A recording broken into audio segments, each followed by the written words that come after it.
Bismillahirrahmanirrahim. Assalamualaikum warahmatullahi wabarakatuh. Perkenalkan, nama saya Winda Malik Aziza dengan NIM 12404193058 dari kelas Manajemen Zakat dan Wakaf 5B. Pemberdayaan masyarakat dilaksanakan melalui beberapa tahap sebagai berikut. Tahap pertama, seleksi lokasi. Penetapan kriteria ini penting agar tujuan lembaga dan pemberdayaan masyarakat akan tercapai serta pemilihan lokasi dilakukan dengan sangat baik.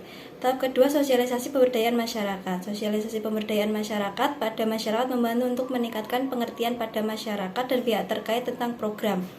Proses sosialisasi sangat menentukan ketertarikan masyarakat untuk berperan dan terlibat dalam program. Tahap ketiga, proses pemberdayaan masyarakat. Tahap ini terdiri dari kegiatan kajian keadaan pedesaan partisipatif, pengembangan kelompok, penyusunan rencana dan pelaksanaan kegiatan, serta monitoring dan evaluasi partisipatif.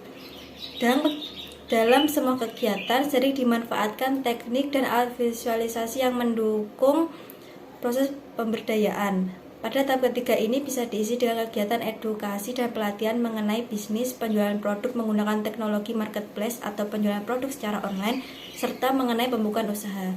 Jadi di sini masyarakat dilatih untuk terampil berbisnis walaupun masih pandemi dan diharap sedikit demi sedikit bisa menunjang perekonomian masyarakat. Tahap keempat, pemandirian masyarakat. Proses pemberdayaan masyarakat merupakan suatu proses pembelajaran terus-menerus bagi masyarakat dengan tujuan kemandirian masyarakat dalam upaya-upaya untuk meningkatkan taraf hidupnya.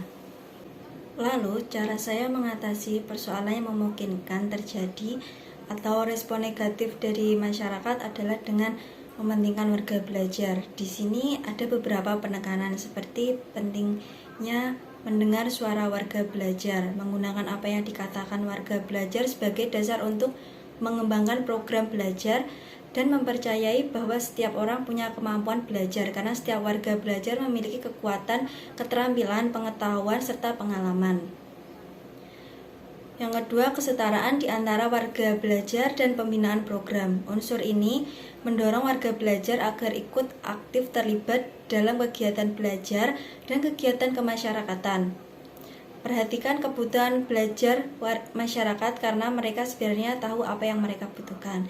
Dan yang ketiga, program dimulai dari perspektif yang kritis. Menggunakan pendekatan yang kritis menekankan pentingnya perbaikan kemampuan dasar masyarakat, meningkatkan kemampuan yang sudah ada, dan partisipasi dalam setiap kegiatan. Unsur-unsur tersebut akan dapat dicapai dengan menempuh hal berikut. Yang pertama, kegiatan belajar dilakukan dalam kelompok kecil atas dasar kesamaan minat. Yang kedua, tutor atau narasumber secara berangsur-angsur harus dapat menyerahkan tanggung jawab kegiatan belajar kepada peserta. Dan yang ketiga, sedapat mungkin kepemimpinan diserahkan kepada peserta atau warga belajar. Yang keempat, pendamping berperan sebagai fasilitator. Yang kelima, semua keputusan harus dibuat secara mufakat di antara peserta atau warga belajar. Yang keenam, kegiatan belajar senantiasa berdasarkan pengalaman-pengalaman dan masalah-masalah yang dihadapi oleh peserta. Yang ketujuh, metode dan teknik yang digunakan sesuai dengan kondisi warga belajar.